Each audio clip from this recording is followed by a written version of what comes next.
Il y a des séries qu'on regarde et il y a celles qui nous ramènent 30 ans en arrière. Pour moi, c'est exactement ça avec X-Men.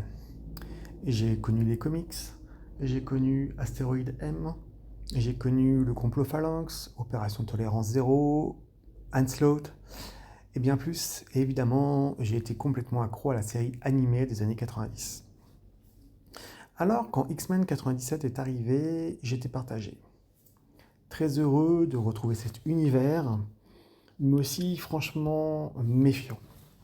Parce que ressusciter une série culte 30 ans plus tard, ça peut très facilement tourner au massacre nostalgique.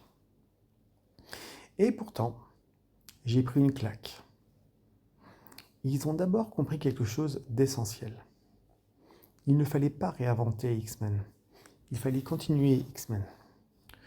On retrouve le générique mythique, l'identité graphique, les personnages, l'ambiance, et surtout cette capacité qu'avait déjà la série de 1992 à aller chercher les grandes histoires des comics. Sauf qu'entre-temps, l'animation a fait un bond gigantesque. Et ça se voit. Les combats sont extrêmement fluides. La caméra bouge. Les pouvoirs explosent véritablement à l'écran. Les affrontements deviennent beaucoup plus rapides et beaucoup plus spectaculaires. Visuellement, on reconnaît immédiatement les X-Men de notre jeunesse.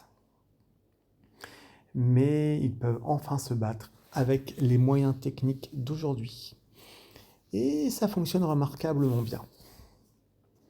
Maintenant, tout n'est pas parfait. La série veut évidemment moderniser les X-Men. Pourquoi pas?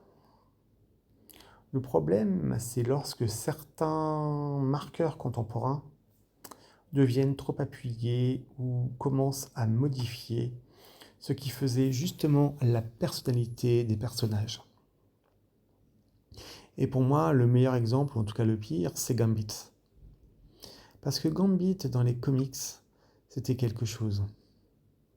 Rémi Lebeau, c'était le dragueur invétéré, le voleur, le charmeur, le provocateur. Un type mystérieux, insolent et surtout incroyablement sûr de lui. Probablement l'un des personnages les plus charismatiques de toute la franchise.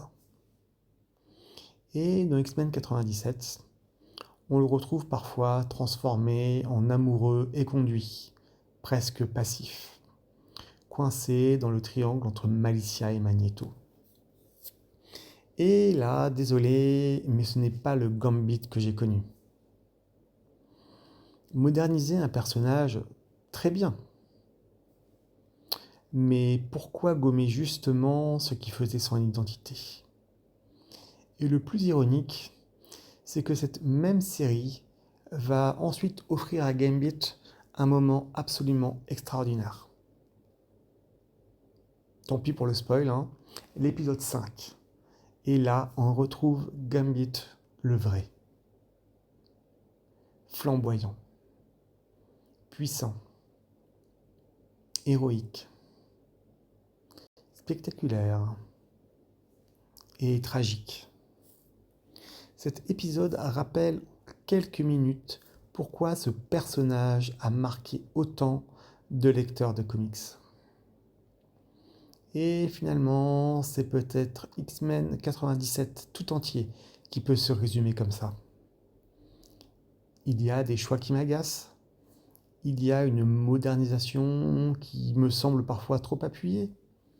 Mais quand la série fait confiance à son héritage, elle devient excellente. Et je peux difficilement nier l'effet que cela m'a fait. Parce qu'avant de regarder X-Men 97, je me suis même refait la fin de la série originale. Et ensuite, j'ai binge-watché la première saison. Je me suis retrouvé avec exactement la même envie qu'à l'époque.